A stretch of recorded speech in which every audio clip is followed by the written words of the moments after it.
Pessoal, então estamos aqui nessa edição da Campus Party Online aqui, no palco de Brasília, Work Life, e eu vou falar um pouquinho para vocês da linguagem de programação Python, tá?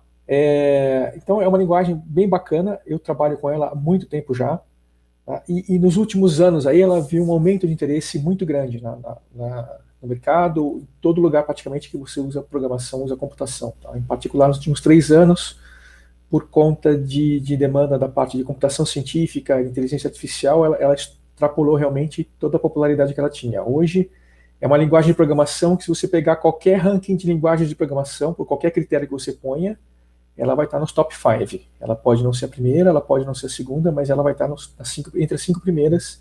Se você for olhar para a linguagem de programação científica, olhar para a linguagem de programação web, olhar para a linguagem para fazer qualquer nicho de computação. E eu dou palestras já e mostro ela funcionando há bastante tempo já também. Tá? Então hoje eu vou mostrar um pouquinho para vocês aqui. O foco é pegar pessoas que já começaram a programar, o pessoal mais ou menos iniciante em outras linguagens, ou até mais sênior, tá? E mostrar um pouquinho o que a gente consegue fazer com o Python. E talvez tenha até alguma novidade para quem já programa na linguagem. Tá? Eu vou fazer uma demonstração mais heterogênea aqui. Então, meu nome é João Sebastião, o pessoal da comunidade me chama de JS. Eu estou agora trabalhando na empresa que é Sky One Solutions, uma empresa de São Paulo, liga no mercado, é uma coisa bem legal para oferecer soluções em nuvem para RPs, tá? E eu estou começando lá agora faz pouco tempo. Então, primeira semana eu já falei, opa, pera aí pessoal, que tem que dar uma pausinha para fazer uma palestra aqui na Campus Party. E eu vou pedir agora então para o pessoal mostrar a minha tela aqui, que essa aqui vai ser uma palestra bem prática mesmo, não tem nenhum slide. A gente vai o tempo todo estar direto na linguagem de programação. Tá? Então esse aqui é meu terminal. Tá? Eu estou aqui com o Python vaziozinho, sem nada para usar. Eu vou começar com vocês do zero e mostrar alguns diferenciais que a gente tem aqui. Primeira coisa, é uma coisa que mudou nos últimos anos. Hoje o pessoal está... algumas linguagens, alguns ambientes de programação, eles são tão complexos, você precisa de tanta coisa para começar a programar, que o pessoal pergunta primeiro, nossa, qual IDE que eu uso? Que ferramenta que eu uso para programar nessa linguagem? Uma das características do Python é que você não precisa ter uma IDE ou um ambiente. Tá? A linguagem, ela faz o que ela faz, independente de qual ambiente você usa para programar ela ou não. A IDE é uma ferramenta para você escrever código. Mas eu não preciso colocar um PyCharm, que é a IDE mais completa, ou um Visual Studio Code, que é um editor de código bem legal, e clicar no botão iniciar um novo projeto para poder fazer qualquer coisa na linguagem. E aí também eu vou chamar a atenção para uma coisa, que a linguagem tem um modo de interativo, que é o que? Eu digito um comando, a linguagem responde na hora, ela executa aquele processo na hora, que ele executa o comando na hora, e já me dá a resposta. E isso é uma coisa tão bacana que eu uso até hoje, né? Há 20 anos programando na linguagem, hoje se eu estou escrevendo código, eu vou ter um terminal aberto, eu vou ter um lugar onde eu consigo digitar o que eu estou fazendo, e ver o resultado na hora, e ali eu já consigo adiantar o que eu estou fazendo. Tá? Então, primeira coisa, se eu estou aqui no terminal, a gente pode dar o zoom na tela agora, e eu digito só o nome da linguagem, sem mais nada, eu vou cair nesse ambiente aqui. Tá? Ele mostra aqui a versão da linguagem, a 396 é a última estável que tem, e caracteristicamente vai ter esse promptzinho aqui, com 3 sinais de maior. Tá? Aqui eu estou pronto para digitar qualquer coisa e interagir com a linguagem já. Se eu digitar qualquer linha, ela é executada na linguagem na hora. Então eu comentei que nas chamadas, que esse aqui era uma palestra com foco em quem já programa em outras linguagens. Né? Então se você já programa em JavaScript, é um pouco parecido. Se você programa em Java, C Sharp, outras linguagens que você tem que compilar o programa antes, é bem diferente, porque aqui você não tem que fazer um programa com começo, meio e fim, e vai ter uma função com um nome especial, ele vai começar a rodar a partir daquela função. Ou um projeto que você vai ter que compilar o projeto com vários arquivos, e aí aquele projeto vai ser o executável. Tá? Se eu coloco aqui print campus party, tá? Ele imprime aqui na hora no terminal para mim. E mais ainda, tá? Esse terminal aqui não só ele executa os comandos, executa as funções que eu colocar e me coloca a saída que o comando teria, como qualquer expressão que eu coloco, o resultado da expressão ele já imprime embaixo também. Então se eu ponho uma conta, 2.400 mais 600, ele põe o resultado da conta ali. Tá? Então também é muito legal você usar o Python, até um terminal com Python, até como uma calculadora, porque é muito mais prático você digitar aqui do que ficar num programinha de calculadora clicando no botãozinho. Você pode colocar qualquer expressão de qualquer tamanho, né? Aproveitando que eu estou aqui, acho que uma coisa que é legal também, é um diferencial de Python para outras linguagens, é que os números inteiros, eles não têm tamanho fixo. Você pode usar um inteiro de qualquer tamanho. Então, se eu quero falar de um número que é desse tamanho aqui, 2 milhões, e eu quero multiplicar ele por, não sei, outro número muito grande, tá? Ele dá qualquer resultado.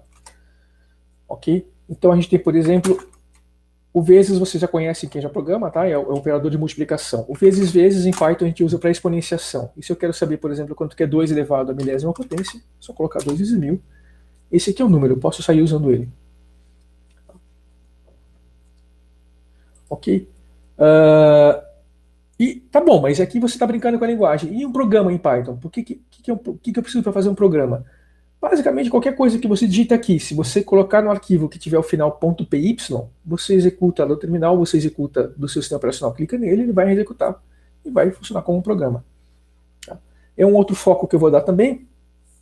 E aí, quando vocês aprendem a programar uma linguagem, sem você estar usando um framework web, sem você estar usando um ambiente específico de interação ou para criar uma janela de jogo, usar alguma outra coisa, a interação que você tem com o programa é pelo terminal, né? Print input, né? Acho que a maior parte de vocês que aprendeu a programar, exceto quem aprendeu só JavaScript direto na web, começou no terminal com print hello world input, né? Em Python a mesma coisa. A gente tem duas funções que são input. O input ele simplesmente espera que o usuário digite alguma coisa no terminal. E ele retorna esse valor a gente coloca numa variável. Tá? Então ele parou aqui a execução, está esperando eu digitar qualquer coisa. Eu digito aqui meu nome. Tá? E esse valor agora está dentro da variável A. Está aqui, como ele mostra a representação da variável A, ele mostrou entre aspas, dizendo, olha, isso aqui é uma string. Tá? E eu posso agora usar um print. Tá? E se eu quiser colocar isso aqui num programa, a mesma coisa. Eu vou, só para não ficar trocando de ambiente, eu vou usar um editor de texto aqui no terminal, mas não se assustem, você pode usar qualquer editor. Tá? Se eu colocar então isso aqui, A igual input, aí para não ficar sem contexto, eu acho que faltou o ali. Qual é o seu nome? Então, linha 1 do programa. Vou colocar uma interrogaçãozinha, né? Senão fica feio. E aí,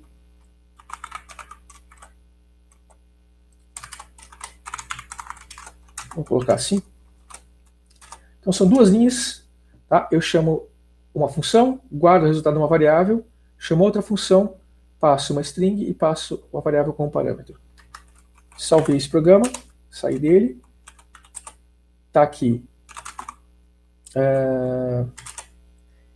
Desculpa. Tá? É um arquivo com 56 bytes. Tá? E eu coloco Python e o nome do programa agora. Desculpa, acho que eu consigo tirar isso aqui da frente. Vai. Tá? Então, isso aqui é a quantidade de bytes do arquivo. Tá? Então, é o menor tamanho que o arquivo pode ter aqui. Eu simplesmente chamo Python e o nome do programa, do arquivo. Está aqui, meu programa funcionando. O programa completo, não precisa compilar, o passo de compilação é transparente em Python, ele existe também, mas você não precisa ter um passo, você não precisa dar build no projeto. Tá? Tá aqui, eu ponho meu nome aqui. Ele faz o print e funcionou. Tá? Então, esse exemplo desse programinha de duas linhas é só para dar essa ponte para vocês, para dizer que nada que eu digito no terminal é alguma coisa muito complicada que eu não conseguiria colocar no projeto. Tá? E a gente vai voltar agora para o terminal, só que eu vou fazer uma coisinha. Né? Se a gente chama só o Python, ele tem esse terminalzinho que vem com ele aqui, ele faz bastante coisa.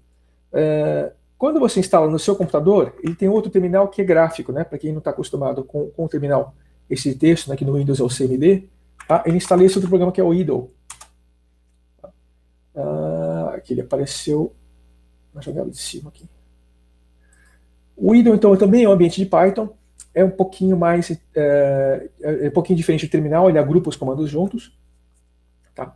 E aí quem não está acostumado com o terminal pode fazer a mesma brincadeira interativa aqui. Tá? Então você pode colocar qualquer resultado de uma variável, isso aqui ele calcula na hora.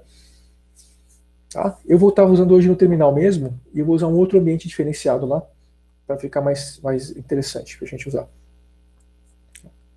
Esse idle, quando você instala o Python, se você está comprando máquina Windows, você vai em python.org, o site da linguagem, põe download, clica em instala, tá? Você tem o Python, a linguagem instalada, pronta, e como parte da instalação da linguagem, o idle, que é um programa que deixa você se comunicar com a linguagem, tá? É um ambiente de programação que não é a linguagem, tá? Assim como o PyCharm e o VS Code não é a linguagem, são ambientes de programação para você usar a linguagem.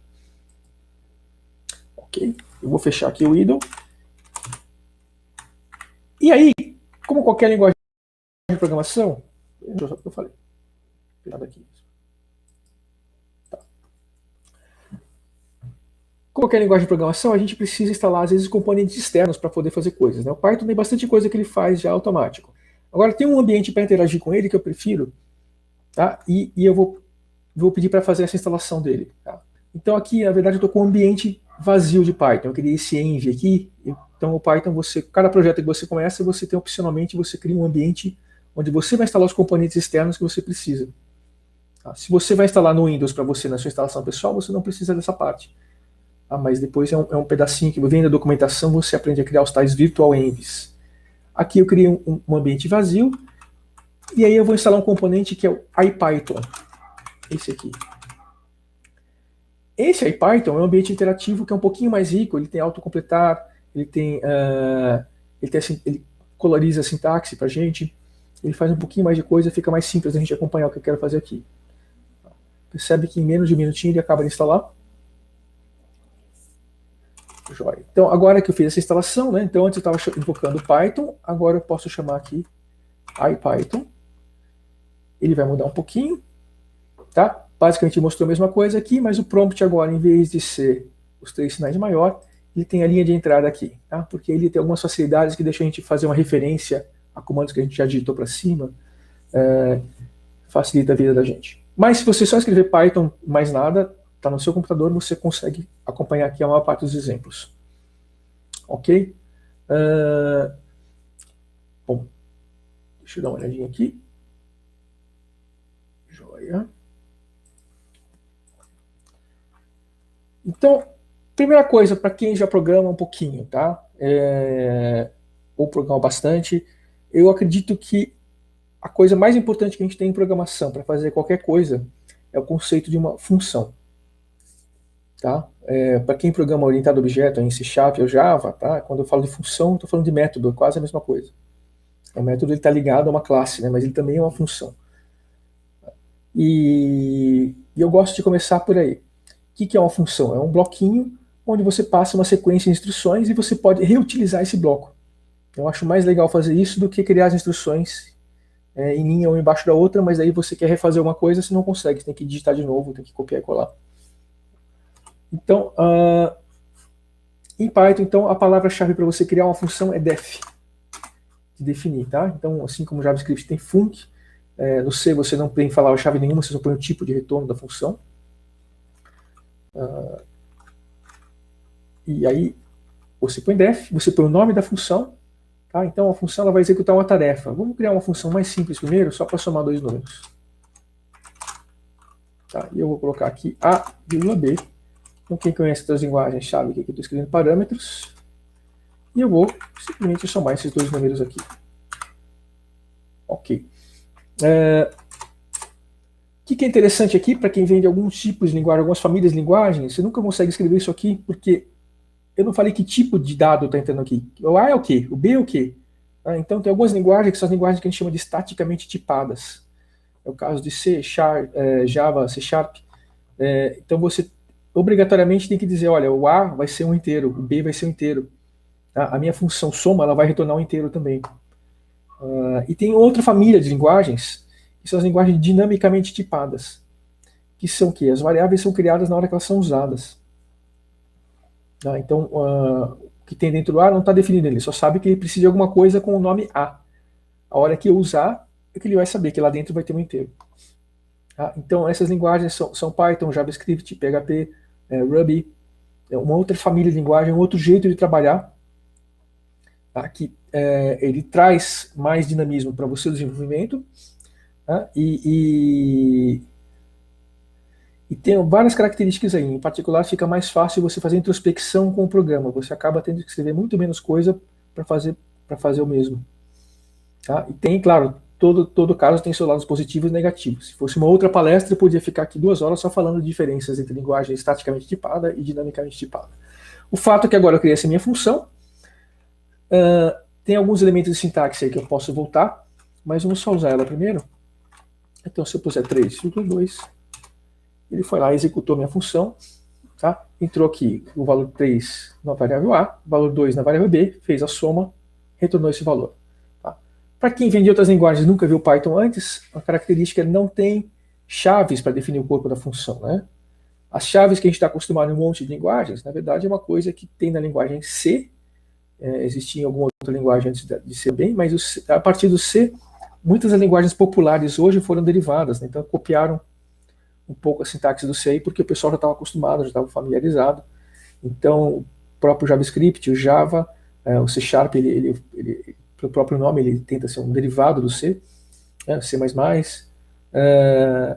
Muitas outras linguagens usam estrutura de chave. Então, para dizer que o que está dentro da função soma, o código que está dentro da função soma começa e termina aqui, teria que ter uma chavinha, abre uma chave aqui e fecha uma chave aqui. Em Python não, em Python a gente traz o código para frente, tá? Como se fosse uma lista de compra de supermercado, a gente indenta o código. Então, enquanto eu estiver escrevendo linhas de código que estão alinhadas dentro aqui do def, não estão embaixo do d, ele entende que isso aqui está dentro da função. A hora que eu voltar a escrever coisas embaixo do d, ele entende que acabou minha função e comecei a escrever outra coisa no meu programa, outra parte do meu programa. E essa mesma lógica vale para qualquer tipo de bloco. Então, quando a gente for ver as condicionais, os ifs, né? Então, o que tiver alinhado para frente do if está dentro do bloco do if. A hora que eu voltar para baixo da letra i do if, quando eu for fazer um if, eu vou ter fechado o bloco. A mesma coisa com while, com for, com class, qualquer outro comando de bloco que a gente encontra aqui pela frente. Tá? E aí, o que acontece? São menos caracteres para digitar, menos linhas que ficam no seu programa, e, mais ainda, né, ele libera o símbolo de chave para a gente usar em outras coisas da linguagem. Então, a chave sem nada ela pode delimitar um dicionário ou um conjunto em Python. A gente ganha riqueza na sintaxe com isso. Tá bom? Aí vamos voltar, então, no conceito de função. Tá? Uma coisa bem legal de função é que, uma vez que ela está definida, eu posso reusar quantas vezes eu quiser. Então, eu posso, agora, quero somar 10 e 10. Ótimo. Para quem já conhece programação. Uma coisa que é diferente em Python de algumas outras linguagens, não todas, né, é que função aqui, ela é também uma variável. Né? A hora que eu crio a função soma, ela é um tipo de objeto que fica na variável. Então, se eu não colocar o parênteses, que o parênteses é o que indica para a linguagem que eu quero chamar a função e executar o código que está aqui dentro, se eu colocar só assim, a função é como se fosse uma variável qualquer. Só que é uma variável que, em vez de ter um valor que é um texto dentro, né? Então eu pus um string texto dentro da variável A, ele mostra. Dentro da variável soma, eu tenho uma função que tem esse nome main.soma e precisa de 2 parâmetros. A linguagem já mostrou isso aqui para mim. Isso aqui, então, quer dizer, a gente diz que isso aqui é uma linguagem que tem funções como objetos de primeira classe. Eu posso passar funções como parâmetros para outras funções, para outros métodos. Tá? Então, para quem já está um pouquinho mais para frente na trilha da programação aí, isso serve para um monte de coisas, é muito legal. Você pode pensar jeitos inteiros de programar que você passa funções para dentro de outras funções como parâmetros. Né? Então, por exemplo, eu posso ter uma função aqui que é a imprime parâmetros.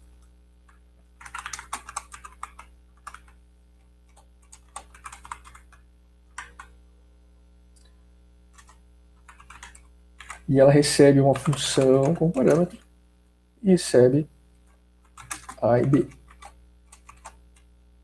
E ela pode fazer o seguinte.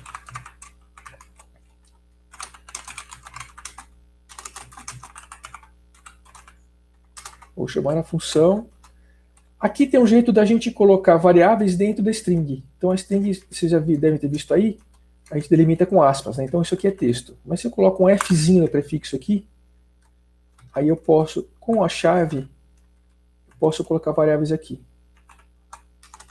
Eu vou colocar aqui função com os parâmetros.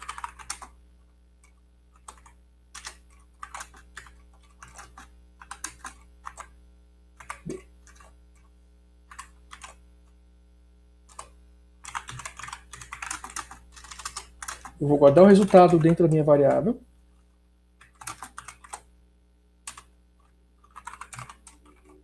E eu vou fazer de novo agora. Eu estou colocando algum texto para a gente diferenciar da função ser chamada na forma pura, porque aqui ela retorna o valor para a linguagem, né? Ele sai aqui no valor out. Com o print, eu não estou só retornando o valor, mas eu vou estar imprimindo o valor no terminal. E aí eu quero colocar a variável resultado, então ela vai entre chave aqui dentro da minha fstring. E eu vou retornar também o resultado. Tá. Então, o que acontece agora? Então isso aqui já é uma coisa, se ficou alguém que é um pouco mais avançado em programação, eu digitei errado o nome lá, mas tem um autocompletar aqui, né? Ele vai completar para mim. O autocompletar por algum motivo está demorando um pouquinho. Alguma coisa do meu ambiente aqui. Então imprime parâmetros. Eu chamo ela com 10 e 20. Desculpa. O primeiro parâmetro para a função imprimir parâmetros tem que ser outra função. Então vou colocar minha própria função soma com um parâmetro aqui. Tá? Então eu vou chamar a função function soma com os parâmetros 10 e 20. O resultado foi 30. Tá? Percebe que aqui, como qualquer variável que é passada com um parâmetro para uma função, né, lá dentro ela tem o nome que está aqui nos parâmetros. Eu passei aqui o argumento soma, ela foi atribuída aqui. Tá? Aqui dentro ele mostra a representação dessa função, que é esse objeto, e mostrou lá. Então, isso aqui abre as portas para Python ser uma linguagem que a gente pode programar num paradigma funcional, que é o quê? Você tem funções de ordem mais alta, você passa funções como parâmetro para funções. Tá? Então é diferente de outras linguagens, por exemplo, que ela é fixa no paradigma orientado a objeto e você só consegue fazer coisas programando com classes e métodos e não consegue sair dali. Agora, Python é fundamentalmente também uma linguagem orientada a objeto. Tá? Tudo aqui funciona como um objeto, na verdade. Por isso que você consegue não dizer qual que é o tipo que vai uma variável. Por isso que eu consigo chegar e falar que C igual a 1000 e D igual a 1 texto. Porque aqui dentro, na verdade, tudo é um objeto. Então, eu quero saber qual que é o tipo da variável C. Type C. Olha, é um tipo inteiro. Type D. É um tipo str.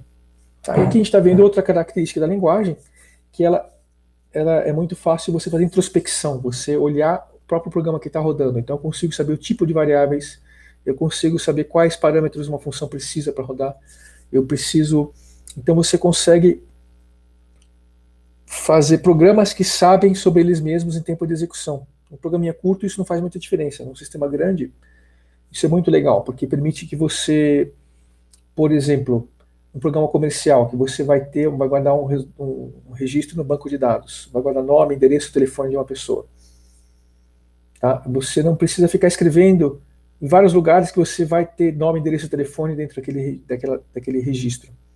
Porque você escreve uma vez, todas as outras partes do programa que precisam saber o que vai dentro daquele registro, elas consultam o próprio registro e falam, opa, é um registro, legal, ele tem nome, endereço e telefone.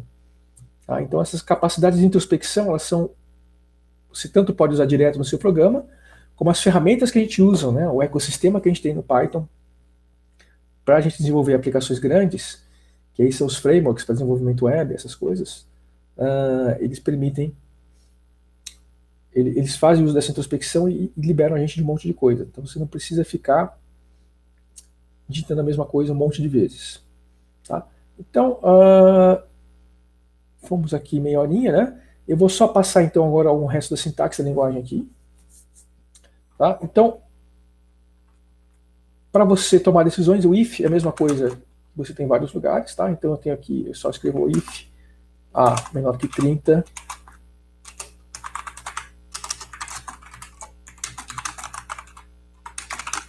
Isso aqui, tá? Para quem já programa É tranquilo, desculpa. Ah, e ele deu errado por quê? Porque a minha variável A agora não tem um número. Ele falou, olha, deu um erro de tipo, porque meu A agora deve estar com string, né? Agora se eu ponho A igual a 40, e eu troquei, né?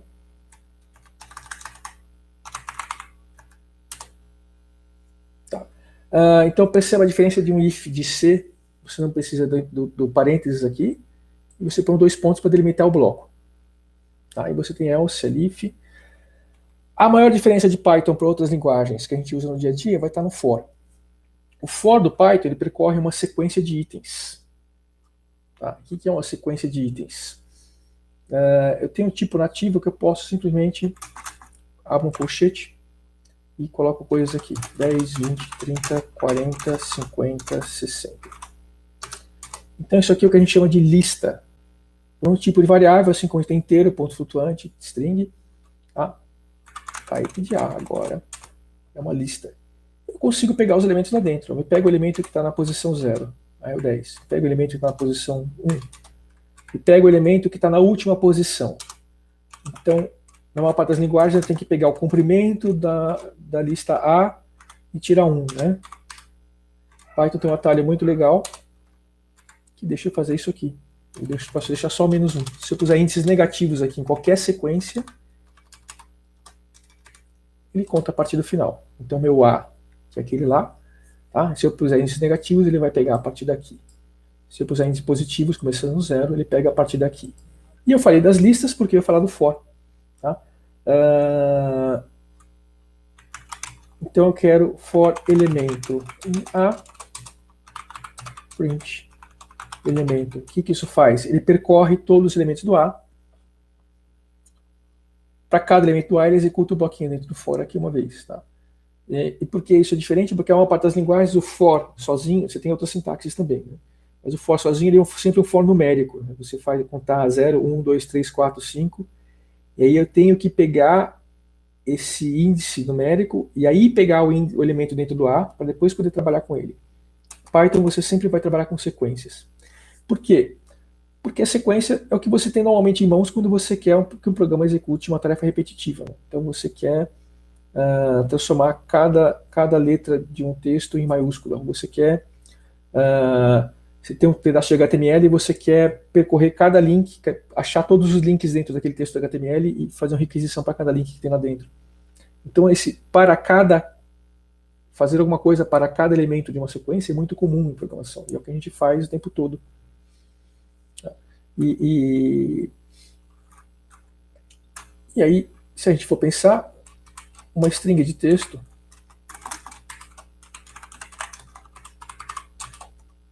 também é uma sequência de caracteres. Então, eu também posso usar uma string no for. For letra em B. Tá? Eu vou fazer uma jogadinha já aqui. Vou imprimir a letra, mas eu vou então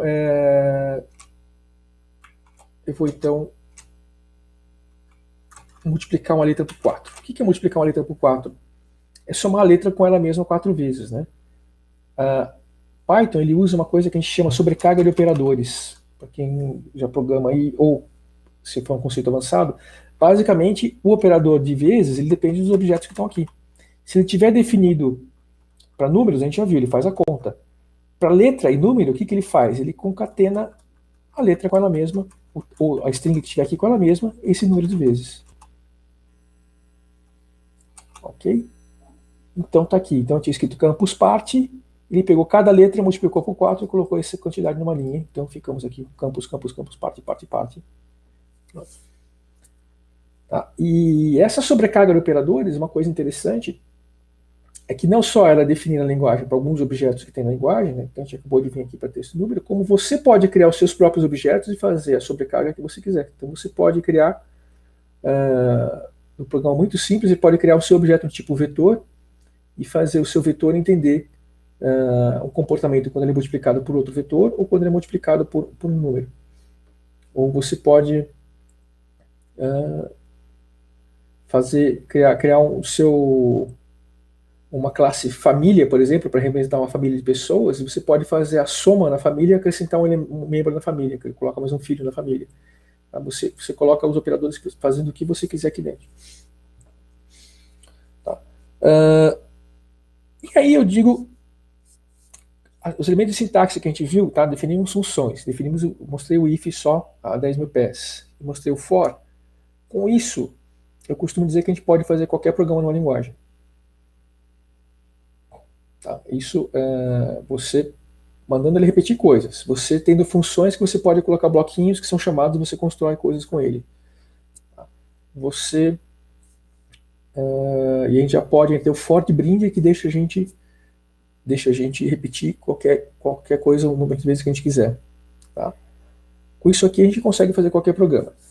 Mas eu não estou me sentindo capaz de fazer um programa ainda, porque eu só brinquei até agora com print input. Tá? Então, é um outro ponto que é diferencial da linguagem aqui, que é muito fácil você criar entradas e saídas que são diferentes só de entrada e saída de texto no terminal. Tá? Eu abri a palestra comentando que é muito comum hoje em dia, qualquer coisa que você vai fazer, você tem que criar um projeto, né? Fazer um negócio gigantesco, às vezes com dezenas de arquivos, ele vai compilar e você vai editar só alguns arquivos no meio. Tá? Então tem que ter então você clica um botão na IDE que vai criar uma pasta com o seu projeto, com vários arquivos. O Python, quando você instala, ele já vem com essa bibliotequinha aqui, tkinter. Eu falo tkinter, não é o jeito certo de falar. Tá? O tkinter ele é uma biblioteca que permite você criar janelas e elementos gráficos na linguagem. Tá? Então, se eu criar tkinter.tk, coloco isso numa variável w, tá? E aí eu chamo tkinter.mainLoop. Tá? Isso aqui é uma janela. Eu posso então criar um programa e colocando elementos nessa janela aqui. Eu consigo criar um programa gráfico em Python com poucas linhas de código. Tá? Claro que para o programa ficar sofisticado, poder representar melhor a coisa, não apresentar coisas desagradáveis para o usuário, ele fica um programa maior. Mas se quiser colocar um programa muito simples, eu estou com algum problema no meu ambiente. Foi. O que acontece? O que está dentro do meu W? É uma variável W que ela falou, olha, em vez de ter uma letra, em vez de ter uma função, como eu já mostrei, ela tem uma janela, um objeto TK. Tá? E eu consigo com isso aqui, por exemplo, vamos supor que eu quero uma janela e eu quero que o usuário possa digitar um texto nessa janela e tem um botão OK. Esse botão OK ele vai gravar esse texto em um arquivo. Então vamos lá. Um espaço para o usuário digitar um texto. Tá? Em tkinter é um objeto tipo entry. Tá? Então eu posso criar aqui entrada igual tkinter.entry. Acabou. Eu preciso falar para ele quem que é o pai, dentro de quem ele vai estar. Ótimo. Eu preciso ter um botão. tkinter.button. Eu preciso falar quem é o pai. Eu preciso falar o que vai estar escrito nesse botão. Vou colocar o texto OK. Tá? E, mais ainda, né? Aqui, como eu estou nesse ambiente do IPython, ele só atualiza a janela quando eu chamo aquela função mainLoop. Tá? Se você estiver no Python normal sem o IPython, ele vai atualizando automaticamente. Tá? Eu preciso falar onde que eu ponho isso. Eu falei, legal, eu criei um objeto entrada, mas eu não mandei ele colocar isso aqui na tela. Tá? O jeito mais fácil é simplesmente colocar um embaixo do outro. Se eu quiser posicionar bonitinho, falando isso aqui vai estar na posição tal e tal, vai estar embaixo uma da coisa, você tem como fazer. Você consulta a documentação lá do tkinter e vê como faz. Mas se eu quero só colocar um negócio funcionando, tá? Eu chamo a entrada.pack, chamo botão.pack, ok? E eu chamo de volta aquele laço principal que então transfere o controle do programa para o tkinter. Tá aqui, então ele redimensiona a janela para caber a entrada de texto. Aqui eu posso digitar meu texto. E aqui tem o botão, só que esse botão ainda não faz nada, porque eu não mandei fazer nada, né? Eu só criei um botão com texto OK, tá aqui. Tá, então agora eu vou, de novo, apertar Ctrl C então vai interromper o laço principal, em volta do laço interativo, e eu vou pegar a minha variável botão, que tem um botão, e vou colocar aqui Desculpa, preciso fazer o botão fazer alguma coisa, né? O que o botão faz? Em geral, quando você aperta o botão, você quer que ele chegue uma função. Aí dentro da função você põe o que você quiser dentro, tá? Então eu vou fazer o seguinte, def click, o nome que eu quiser para a função, tá? Pode ser qualquer nome. Vou chamar de clique mesmo. O caso do tkinter ele não passa nenhum parâmetro à função. Tá? Eu vou pegar meu texto, então eu tenho aqui no meu objeto entrada, né, que é a variável que está lá fora, .get. Isso aqui pega o valor que foi digitado na entrada. E eu vou criar um arquivo. Arquivo. Então, tem linguagem que para você criar um arquivo no disco é um... Nossa, meu Deus, né? Em Python você tem uma função que chama open. Criei o arquivo e eu vou gravar dentro do arquivo. Esse WT indica que eu quero abrir um arquivo de texto para gravação. Legal. Arquivo.write. Texto.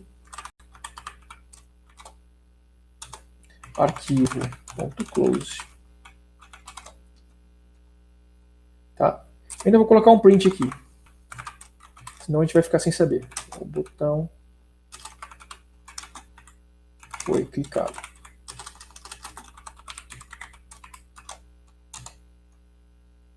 Definiu a função click. Tá? Então lembrando que eu tenho aqui... Deixa eu ver onde eu comecei a definir as coisas. Olha. Eu criei a janela na linha 29, né? Então se eu fizer ist 29, 29, tá aqui tudo que eu digitei desde que eu importei o tkinter. Eu criei a minha janela, criei uma entrada, criei um botão, aí eu fiz alguns testes, né? São essas chamadas aqui. Agora eu falo, olha, eu vou configurar o botão ele usa uma característica de um dicionário de Python, eu posso colocar um command para ele. Command igual a clique. Aqui sem chamar a função, né? Se eu chamar a função, ele vai executar essa função agora. Se eu puser assim, ele vai saber que quando eu apertar o botão, ele vai chamar a função quando eu apertar o botão. Ok. Agora, eu volto.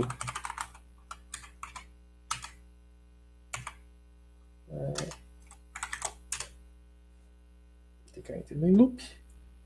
Volto no programinha, ele continua em execução. Tá? Eu vou escrever aqui agora. Campus Party Palco Work Life. Vou apertar OK. Tá? Ele rodou a função, não deu erro nenhum e imprimiu aqui, ó, esse print. Se ele fez o print, quer dizer que ele passou por tudo isso aqui antes. Então vamos parar de novo. Tá? Então, keyboard interrupt. Eu vou pausar aqui o meu IPython. Tá? Eu listo os arquivos no disco. E está meu arquivo.txt aqui, com 29 bytes. Então eu dou o comandinho do terminal para inspecionar o conteúdo do arquivo. Tá? E está aqui o texto que eu escrevi no programa.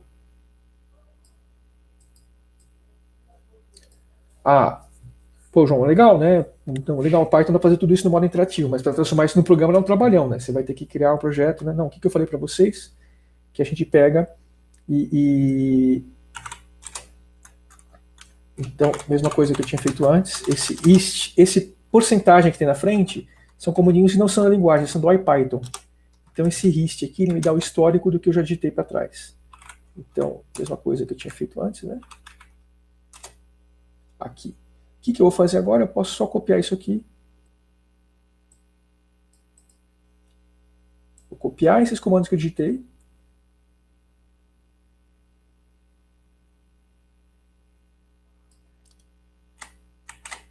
Vou pausar de novo o Python. Vou chamar um editor de texto. Esse aqui é um editor de programação muito simples. Tá? É um editor de programação que não tem mais nada. Cada letra que você escreve aqui vira uma letra no arquivo. Eu vou reordenar essas linhas. Então eu vou, primeira coisa, eu vou tirar os programas que as linhas que a gente usou só de teste. Então essa aqui, esta, eu vou só criar as variáveis, olha. Entrada.pack, esse aqui a gente estava só vendo como estava funcionando, né? Tem aqui a parte que cria a função. Tá? Coloquei o command, chamei o tkinter main loop uma vez no final do arquivo. Tá? Então eu tenho aqui 18 linhas de programa.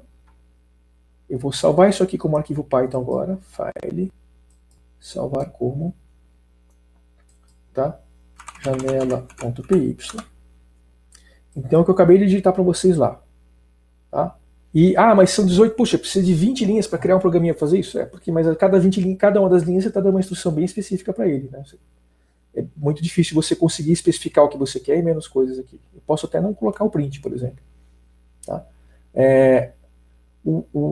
Para abrir um arquivo tem uma outra sintaxe também que a gente pode usar. Normalmente vocês vão pegar um projeto em Python e vai estar usando uma outra sintaxe em vez dessa aqui. É uma que garante que o arquivo vai ser sempre fechado, sem precisar chamar o close. Depois a gente pode trocar para usar ela. Tá? Bom, tá aqui então. Isso aqui é um programa texto. Tá? Salvei o arquivo. Do jeito que eu digitei lá. Tá? Minimizei essa janela. Voltei aqui, pausei o programa, o editor de texto. Verifico os arquivos que estão no disco, tem aqui. Então, Python, janela py, tá? Tá aqui o programa rodando, tá? E eu vou agora escrever outro teste, aperto OK, tá lá, o botão foi clicado, tá? Fechei o programa, catch, arquivo.txt, tá aqui o valor que eu tinha digitado. Tá? Então, e daqui, se você vai crescendo o projeto, legal, é um projeto que não tem um campo, ele tem 20 campos, eu preciso criar um arquivo e eu preciso gravar no banco. Tá? A partir daqui, agora, é só ir fazendo as coisas. Não tem mais segredo. Tá? Então, essa é uma característica da linguagem que ela sobe um pouco, porque hoje você vai começar a aprender, você vai começar hoje as documentações, recomendo você começar por um framework, né, alguma ferramenta que já deixa você criar um projeto direto, um projeto gigantesco, e você percebe, a gente perde a noção de quanto simples é você poder criar um negócio do zero. Tá? E o que faz diferença de você ter um programa é você ter essa capacidade de você ter outras formas de entrada e saída que não é só print e input no terminal. Então, o TK-Enter é uma dessas formas, tá? E eu tinha posto na descrição da palestra quando eu mandei aqui que a gente tem outras formas de fazer essa comunicação com o usuário, né? O TK-Enter, então, ele vai criar janelinhas de programa, essas que a gente está acostumado no programa que a gente interage. Vai ter uma caixinha de entrada de texto, vai ter um botão, tá? E se eu quiser um programa das antigas, o programa, se a gente pegava um computador na década de 80, você comprava um computador, não vinha com sistema operacional de janela, não tinha mouse. Você ligava o computador, vinha uma tela em branco e você tinha que programar, fazer coisas ali. E aí você podia desenhar na tela. Tá? Você podia desenhar um retângulo na tela, você podia desenhar um quadrado na tela, podia fazer uma reta. Então você ia dando instruções programáticas para isso. Tá? O Python também deixa fazer isso. Tá? Aí a linguagem sozinha, ela não tem o suporte para isso, mas a gente pode aqui, então, com aquele comandinho que acompanha o Python, que é o pip, você instala extensões da linguagem. Né? Eu instalo uma extensão aqui, que é o Pygame, o projetinho Pygame. E então é um pedaço da linguagem que permite a gente fazer essas manipulações multimídia. Você pode facilmente ter uma forma de criar uma tela interativa onde você coloca desenhos à vontade. Você pode tocar som, você pode ler o teclado em tempo real sem esperar o usuário apertar Enter. Só aperto aqui. Ele leva um segundo, ele busca esse pacote na internet e traz. Tá?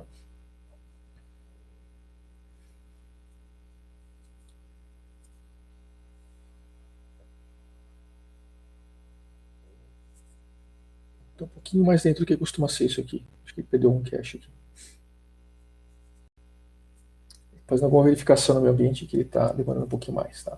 Agora eu volto para o Python interativo. Perceba que eu estou no mesmo Python interativo que eu tinha no meu ambiente dela aqui. Tá? O mesmo processo. Import Pygame. E aí, da mesma forma que eu posso criar uma janela de uma aplicação chamada tkinter.tk, eu posso criar uma tela chamada Pygame Display Set Mode, e eu falo para ele que tamanho em pixel que era para minha janela, tá? Para a gente caber aqui, vamos colocar uma de 400 por 200. Tá? Ele cria uma janela aqui. Tá? Esse aqui é um ambiente, da mesma forma também, por conta do IPython, eu preciso mandar ele se atualizar. Aí ele está lá, eu consigo dividir aqui o tamanho. Vou deixar ele lado a lado aqui.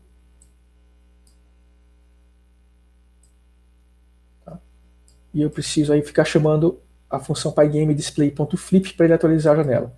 Eu posso chegar aqui e colocar a tela.fill, vamos pegar uma cor, Vamos, por exemplo, pegar vermelho, né? Então eu passo um trio de números. Para quem já está acostumado na programação ou design, sabe que a gente passar um trio de números, eu passando vermelho, né? O valor de 0 a 255.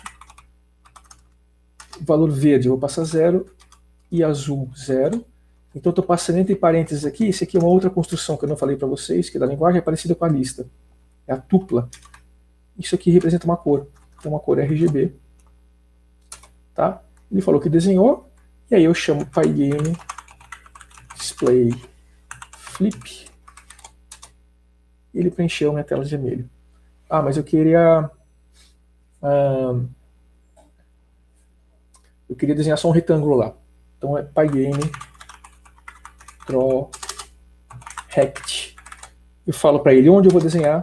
Eu falo para ele que cor eu quero desenhar. Para dar um contraste, eu vou desenhar em azul. Eu falo para ele onde eu quero o retângulo. Então eu quero na posição 50, linha 50. Eu quero com 100 de largura. Eu quero com 1/50 de altura também. Então aqui eu mandei desenhar um retângulo verde, não atualiza ainda, né? Para atualizar, aí eu chamo de volta o Pygame Display Flip. Tá lá, desenhar um retângulo azul dentro de uma tela vermelha, tá? Isso aqui, lembrando para vocês que eu estava na entrada 45 quando eu fiz o Pygame, né? Então, olha, para você criar uma janela que você vai ter um conteúdo gráfico e colocar conteúdo gráfico nela e visualizar, a gente gastou 5 linhas de código. Mostra o histórico para mim, 45 até 50. Tá? E mesma coisa, se eu pegar isso aqui e jogar no arquivo PY, eu vou ter um programa que faz isso. Legal?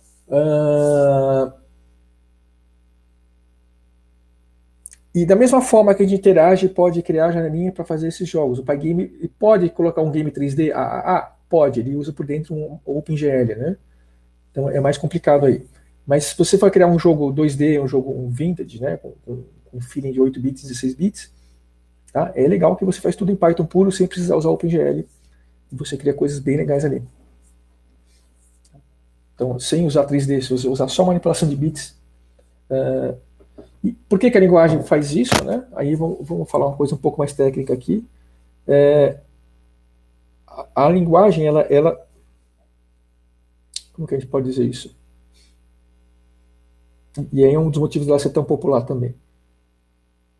Ela, por conta dessa característica dinâmica dela verificar na hora que você digita, na hora que você vai usar uma variável, se é um número, se é um texto, ela é mais lenta que outras linguagens. Tá? Então, ela pode ser muito mais lenta que C ou muito mais lenta que Java, para você fazer coisas direto nela. Só que quando você vai usar coisas como machine learning, vai usar coisas como desenhar essas rotinas gráficas, vai usar coisas como desenhar 3D, essas chamadas de função, elas chamam função que não é código nativo. Ela não passa pelo interpretador do Python. Ela tem uma camadinha, aí o Python ele se comunica com uma outra biblioteca que está escrita direto em código nativo e roda na velocidade da CPU, na velocidade máxima dela. Então o Python é uma linguagem muito legal, que ela tem essa sintaxe fácil, esse jeito fácil de você conectar e colocar várias funções, e você executa código na velocidade máxima da máquina. Por isso que ela se tornou tão popular nos últimos anos aí, por exemplo, o machine learning. Machine learning é uma coisa muito complicada, depende de muita performance da máquina, você tem que usar placa gráfica, você tem que usar um monte de sintaxe específica, mas depois que está tudo montado, você só pega os modelos e fala, olha, pega os dados desse arquivo, treina aqui, pega o que o resultado do treinamento do modelo, e vamos usar com nessa saída aqui, vamos plugar essa entrada, essa saída, vamos pegar esse valor que está vindo da câmera. Tá? Essa orquestração dessas bibliotecas por baixo dos panos, ela se beneficia dessa sintaxe do Python, dessa permissividade do Python, de você montar vários objetos só, colocar chamadas em funções e você ter um programa, então ela se torna uma ferramenta muito prática para você realmente chegar no resultado. Por isso que a comunidade acadêmica e científica está usando muito essa linguagem. Tá? A mesma coisa em C, por exemplo, você tem que reservar a memória que você vai usar para poder demonstrar o resultado para o usuário final. Aí você vai chamar a função, aí aquela reserva de memória que você fez não tem o tamanho certo, você vai ter que verificar se a memória foi preenchida. Todos esses passos a linguagem faz automática para você. Tá? Eu vou deixar nosso Pygame aí agora. Tá? Tem mais meia horinha. Pessoal, eu não sei por onde que canal vocês estão me assistindo aí, tem Facebook, YouTube, acho que tem uma hostess aqui, ela pode transmitir alguma pergunta para mim, mas se tiver alguma pergunta, pode mandar aí. Tá? Eu tenho um chatzinho aqui. Tá? Eu vou mostrar agora a sintaxe para a gente criar uma classe, então. Para criar falei, uma linguagem orientada a objetos, né? E como é que a gente pode, a partir da criação da classe, fazer outras coisas. Para quem já programa em Python, aqui eu vou mudar um pouquinho o que costumava fazer. Em Python você tem uma sintaxe de criar classes, ela é bem prática e bem flexível, mas você tinha que fazer algumas coisas manuais. Então, por exemplo, quando você tem um atributo de um objeto, eu vou criar uma classe para representar uma pessoa e vou pôr nome e idade só. Tá?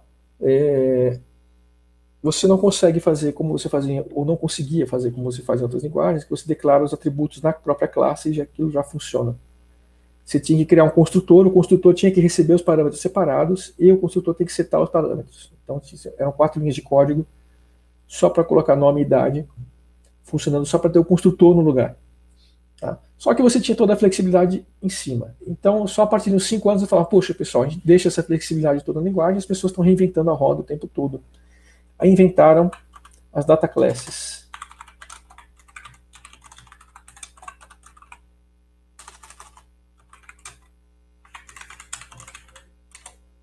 Então, vou mostrar aqui. A data class, ela então deixa você fazer um dos usos mais comuns que a gente tem para classes, que é simplesmente um registro para você guardar parâmetros, guardar dados sobre um objeto. Tá? E aí você pode incrementar isso e usar toda a flexibilidade e funcionalidade que você tem de classes para criar o que você quiser mais em cima. Então, eu uso essa sintaxezinha aqui. Tá?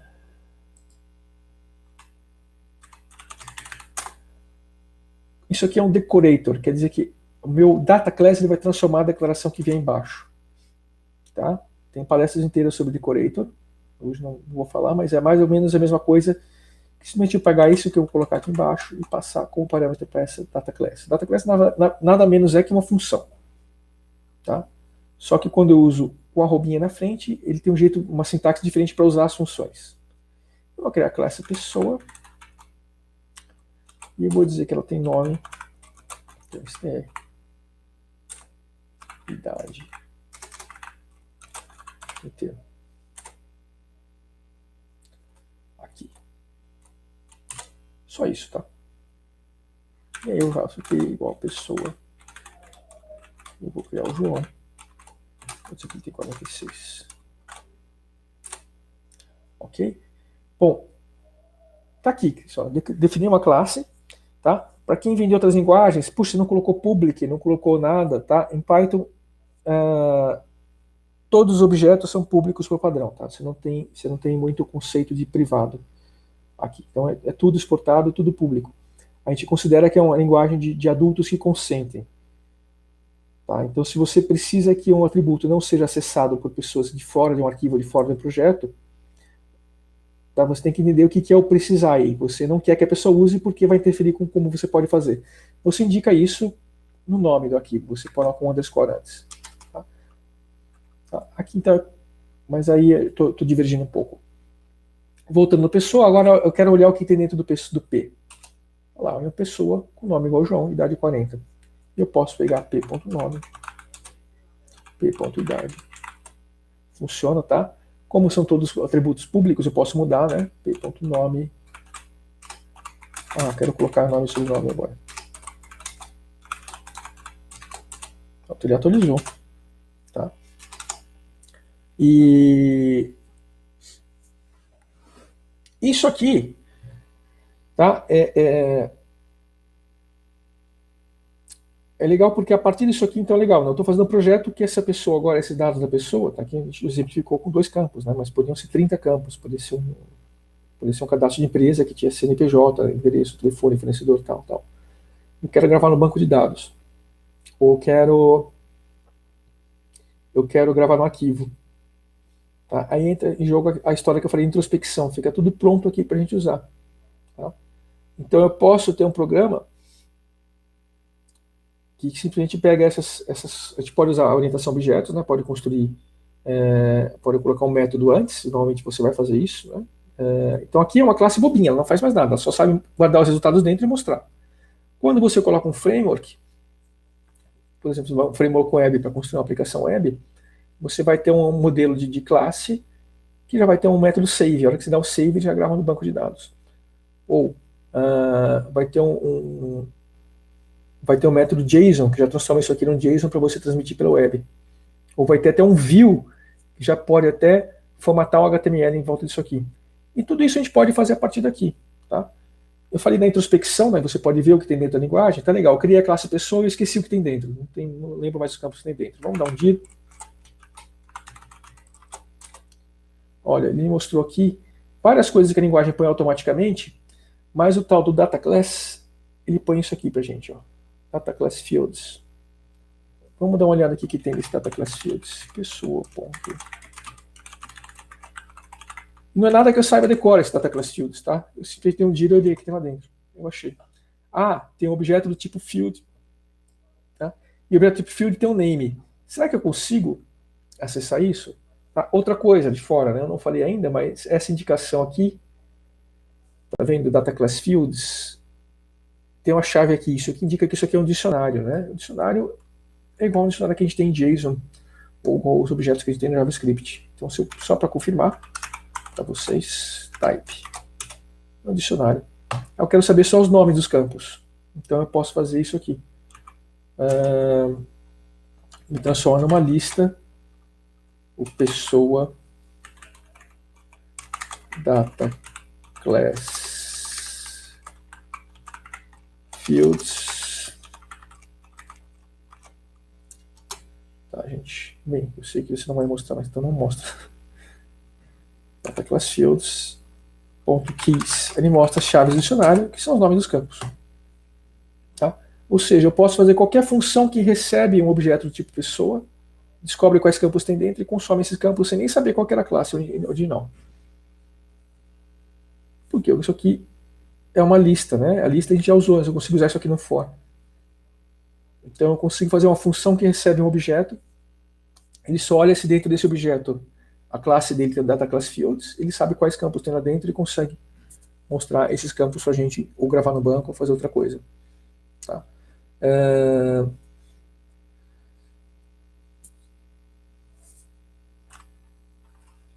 Então, se eu quero gravar esses valores no arquivo, legal, vamos colocar isso aqui. Vou criar uma função genérica que grava um objeto no arquivo. Recebe um objeto. Tá? Pode receber o nome de arquivo. Aí uma coisa que eu não falei, por exemplo, são vários detalhezinhos da linguagem que vão deixando ela mais fácil usar cada coisinha, entendeu? Eu quero um parâmetro no arquivo, mas opcional. Se não quiser passar porque eu estou na demonstração, eu vou passar para ele, vou gravar no arquivo.txt. Que é aquele que a gente já usou antes, né? Ok. E aí, eu vou fazer o seguinte. Campos igual. Eu vou chamar type, objeto, isso aqui vai pegar o type, ele recupera a classe. Lembra que a gente pegava usar o type lá atrás para verificar que uma coisa era um inteiro, outra coisa era um str? Quando ele pegar o type de objeto, que é uma data class, ele vai pegar, se eu mandar o p para ele vai pegar o pessoa. E aí eu tenho data class fields.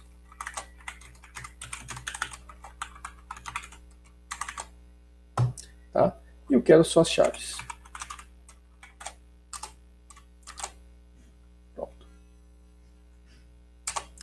Eu vou usar aquela outra sintaxe para abrir um arquivo que eu falei com vocês, que eu mencionei. É o if. O if open.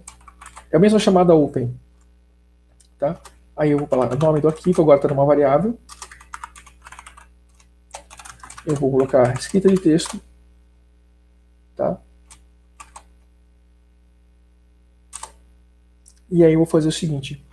For campo em campos. Lembra do for? Eu falei que a gente percorria a sequência? Então a sequência de campos aqui na classe pessoa. Aqui eu preciso do if, eu preciso dar um nome para a variável do arquivo aberto.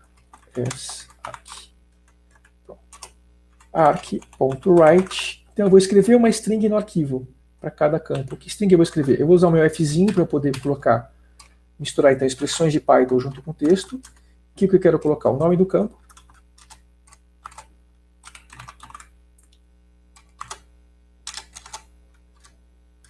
Eu vou colocar dois pontos e eu vou colocar o conteúdo do campo. Desculpa. Estou brigando com o teclado aqui, gente.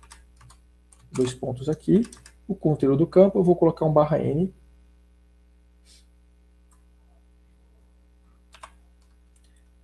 Para mudança de linha, tá? E no conteúdo do campo, o que acontece? Entre chave, eu vou colocar qual que é o conteúdo do campo. Eu vou pegar meu objeto. E aí eu preciso extrair de dentro dele eu tenho o nome do campo, né? Eu faço aqui, ó, getAttr. É uma função do Python que deixa eu passar um atributo de um objeto com uma string. Objeto, campo. Então, ele pegou o atributo do campo, tá? Isso aqui pode não ser uma string e pode dar problema, mas o print ele resolve, o fstring resolve pra gente. Ele vai colocar a representação disso aqui como string pra gente. Então, se for um número, ele vai representar como string aqui dentro. Legal. Pronto, tudo isso é minha função. O arquivo eu não preciso fechar, não, porque quando eu uso o arquivo com esse comando if, ele já fecha depois. O for eu preciso colocar mais alguma coisa? Não, acabou o bloquinho, ele acaba o for. Acabou o bloquinho do for, ele acaba o if. Acabou o bloquinho do if, ele acaba a função. Tá? Então agora eu tenho meu P, que sou eu aqui. Eu vou chamar grava objeto. P.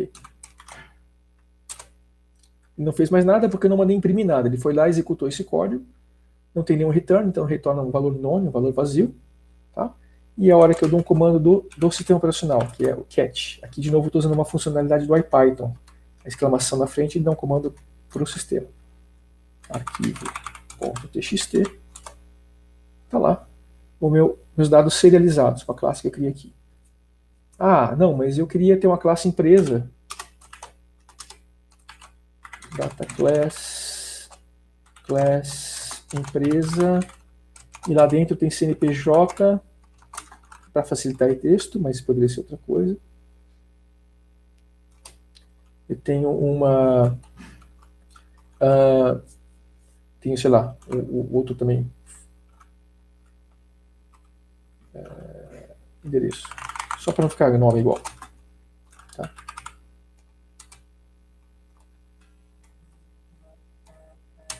Eu crio o meu E, que é a empresa. Tá? Põe lá um CNPJ qualquer. Eu coloquei como string, né?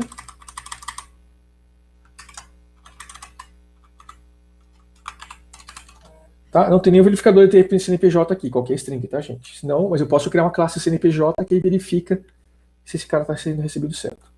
E endereço. Vamos colocar aqui Campinas, São Paulo. Vamos colocar o endereço completo que não precisa, né? Pronto. Então, criei o objeto E, que está aqui dentro da memória do Python. Eu chamo lá meu grava objeto, desculpa. Grava objeto, passo E e falo que eu quero passar em outro arquivo agora, ó, outro arquivo. Tá? E está lá no disco, tá? Meu outro.txt. A hora que eu olho o conteúdo de outro.txt, tá aqui, os campos que eu acabei de criar, tá? Então eu percebe que com isso aqui, tá? É um pouquinho mais avançado do que a gente está fazendo até agora, está vindo passo a passo, né? Mas aqui para quem já programa um pouco. Então, com 6 linhas de código, eu consigo pegar o conteúdo da minha classe e gravar onde eu quiser, criar um arquivo de representação em texto e passar isso para outro programa. Tá? Então, às vezes você vai fazer uma faculdade que você vai aprender C, as pessoas vão ficar 6 meses sem conseguir gravar um arquivo, porque é muito complicado. Antes. Tá. E da mesma forma que eu peguei esse conteúdo aqui, e eu pego o conteúdo que eu quiser, achei os campos, peguei o conteúdo do campo, transformei em texto e gravei no arquivo, eu podia pegar esse conteúdo do campo e gravar no banco de dados. Ou transformar no conteúdo web, colocar isso dentro de um template web e colocar renderizar uma página, né? Ok? E na verdade, isso aí se a gente for fazer também, se eu quiser transformar, se eu quiser criar uma aplicação web também com Python, tá? como em geral, quando a gente vai criar uma aplicação web, não é uma coisinha que você quer fazer numa tarde, ou às vezes, desculpa, não é uma coisa, você quer fazer uma coisa que vai durar mais que uma tarde, não você pode fazer numa tarde. Você quer fazer um negócio que vai existir para a vida inteira, você não vai ficar fazendo tudo zero aqui na parte de como a gente está fazendo isso aqui. Você vai pegar um framework web que já vai ter todas as funcionalidades prontas e vai criar e vai ter isso funcionando em produção, tá? Mas a ideia é a mesma. Você tem dados, você consegue introspectar, não tem nada de especial nessas classes que eu criei aqui, a não ser que elas foram criadas com o data class do Python, né? Se fosse sem o data class do Python, essas classes aqui, para ter a funcionalidade dela saber se exibir na tela, dela saber achar quais campos tem, receber esses campos e criar a partir da chamada aqui, e usar mais umas 15, 20 linhas de código para criar elas, né? Mas a gente tem esse data class, que é essa funcionalidade aqui, tá? E, claro, como sendo uma linguagem de orientação a objeto, isso aqui depois, se eu quiser usar herança de classes, né? Então, a partir da pessoa, eu quero criar um derivado de pessoa que é o empregado e um derivado de pessoa que é o cliente. Você pode estender essa classe e vai fazendo isso do jeito normal que você faz na linguagem. Tá.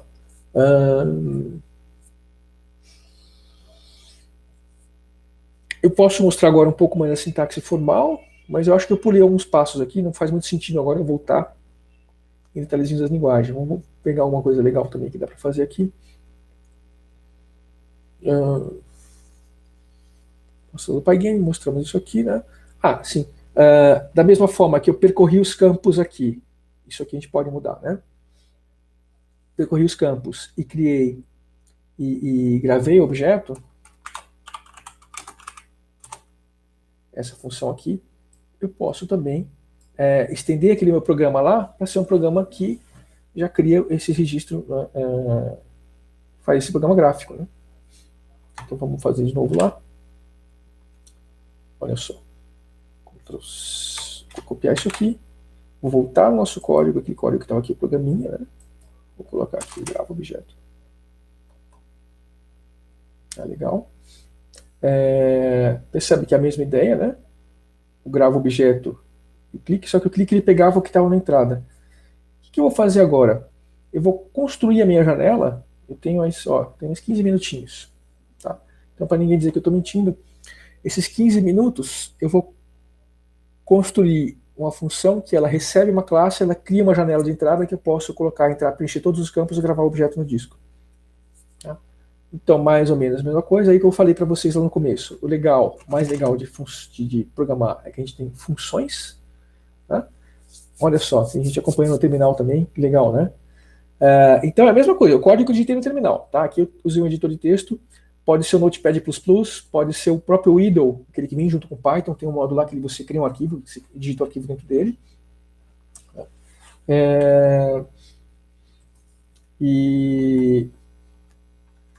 Então eu vou só colocar aqui, eu vou chamar de função principal, eu não vou colocar em inglês main, porque confunde as pessoas, porque em algumas linguagens a função main é especial, né? Em Python é normalzinho, função normal. Eu vou tirar essa configuração daqui, tá? Eu vou colocar 3 funções aqui, import tkinter, eu vou importar from data classes, import data class, eu vou colocar a nossa classe pessoa aqui, class pessoa, e eu vou colocar então nome, string, idade, inteiro, endereço, string. Tá? Se quiser complicar, fica à vontade para complicar. Aí uma coisa que eu não falei do programa, que é interessante entender, é o seguinte: quando eu executo o programa em Python, ele executa o programa linha a linha. Ele vai pegar isso aqui e vai fazer import tkinter. Ele vai procurar onde está instalado o tkinter, que é um arquivo PY também, vai importar, vai trazer para o processo rodando. Vai achar onde estão as data classes, vai importar, vai deixar disponível aqui para a gente usar. Tá? Aí ele vai encontrar essas declarações de classe, vai executar, vai aprender o que é uma classe pessoa. Vai encontrar a principal, vai criar essa função principal, vai criar essa função e vai ficar tudo prontinho para usar. Vai chegar aqui na linha 30, se eu gravar esse programa aqui e rodar, ele vai saber fazer o clique, vai saber fazer gravar objeto, vai saber fazer isso aqui, e vai acabar o programa e vai sair. Tá? eu tenho então que ter alguma coisa. Então aqui na última linha do programa eu falo, olha, chama a função principal. Aí a função principal é o ponto de entrada do programa. Tá? Então isso aqui, não tem um nome especial, uma classe especial por onde o programa de Python começa, ele vai rodando linha a linha. Tá? Então se a gente fatora no programa para ele ficar legalzinho em funções, então ele vai... Só que agora quando ele chegar aqui na função principal, então eu já vou saber mandar ele criar uma janela tkinter, né? Eu posso chamar de janela. Deixa eu W mesmo, porque eu estou usando como primeira letra aqui. Depois já dá erro de copy paste aqui. Acho que tem 10 minutinhos só. E olha só que legal. Eu vou criar uma função. Eu vou fazer o quê? Eu vou fazer tudo na função principal, depois a gente precisar, a gente muda, tá? Eu vou deixar o botão aqui separado. Vou deixar esse aqui separado. O botão a gente já pôs o command ali junto depois. Tá? E aí o que eu vou fazer?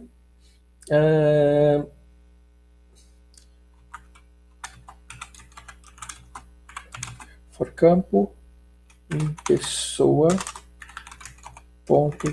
Eu não lembro se é data class fields que fala. É o que eu falei, né? As ideias em geral elas separam um pedacinho de terminal aqui, quando é uma ferramenta mais especializada em programação. Eu gosto de usar o terminal junto. Eu vou voltar no terminal, só confirmar se é data class fields mesmo. Então, vamos autocompletar dele. Eu falei o autocompletar aqui ficou lento por algum motivo, mas ele já vai mostrar aqui.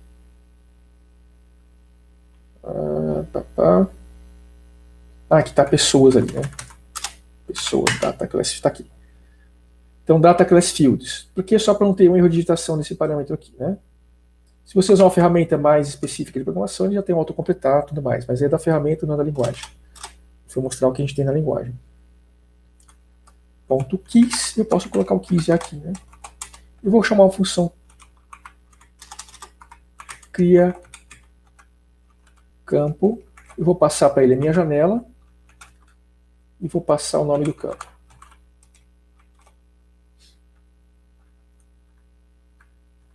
Tá? E mais ainda, eu vou guardar esse resultado. Lembra que eu tinha tais listas? Tá? Vou fazer assim, campos, eu vou criar uma lista vazia. E campos.append.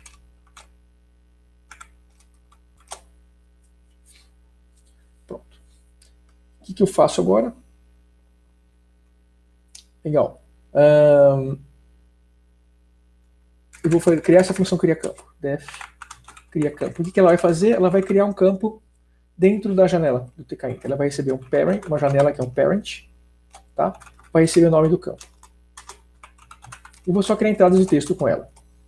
Então o que eu vou fazer? Eu vou criar vou criar um embaixo do outro mesmo, para ficar mais simples, tá? Eu poderia colocar um do lado do outro aqui. Eu vou fazer o seguinte, tkinter.label. Label, vou colocar o parent, vou colocar o nome, text, nome. Essa variável aqui, mando colocar um embaixo do outro, tkinter, desculpa, isso aqui tem que ter uma variável. Vou colocar no label, L, né? L.pack. Tá. Eu vou, para poder alterar isso aqui depois, eu vou só pegar os valores. Isso é uma coisinha bem simples, tá? Só a gente tem mais 5 minutinhos. Tá? Então eu vou criar um C igual tkinter.entry, tá? Parent. Não preciso mais nada por enquanto. C.pack. Coloco ele na janela e retorno o C. Então meus campos, né, para nome, idade e endereço, vão ficando nessa lista. Ó. Campos. Tá? Eu vou falar para ele que minha variável campos é global. O que quer dizer? Eu vou criar essa variável aqui dentro de outras funções, eu vou poder usar essa mesma variável. Por quê? Porque eu quero poder usar a minha variável campus de dentro da minha função grava objeto. Lá. Melhor, né? Eu vou criar um objeto. Isso. Quando eu criar o botão, eu lembra aquele command que eu passei lá, criei lá dentro? Eu posso criar aqui junto, ó, command igual grava objeto. Ah, mas, João, isso aqui está aqui em cima. Você cria a função grava objeto lá embaixo. Pode? Pode. Porque ele executa aqui, ele aprende a função principal, mas ele não roda antes. Ele só vai chegar nessa linha, só vai executar a linha 25, depois que ele já tiver rodado a linha 28, tiver rodado a linha 41. Aí ele já vai saber do grava objeto. Tá. Meu grava objeto eu vou mudar um pouquinho agora. Tá? Ele não recebe parâmetros, né? Eu até podia chamar outra função. Deixa esse grava objeto aí. Vamos só mudar aqui. O que acontece agora? Eu tenho aqueles campos, né? Meus campos agora estão na variável global. Ó. Eu posso indicar aqui, variável global campos. Nem precisa, porque eu só vou ler a variável. Tá. Vou abrir o arquivo. Eu vou colocar aqui. Está no finalzinho, então vamos só correr. Vou colocar fixo. Poderia ser um parâmetro também, na configuração do programa, né? Para cada campo e campos. Tá? Eu vou precisar criar aqui. Desculpa, gente. Eu vou voltar aqui também o nome do campo de volta. Então, vou voltar uma tupla que vai ter o nome do campo e a entrada dele. Porque senão não ia ter o nome do campo aqui. Arquivo.write. Campo de 0 é o nome. E aí, campo 1. O que é o campo 1? Vai ser o entry que ele criou aqui dentro. E aí eu tenho a função get. Tá? Olha só. Ainda vou imprimir para a gente, quando rodar o programa terminal, a gente ver.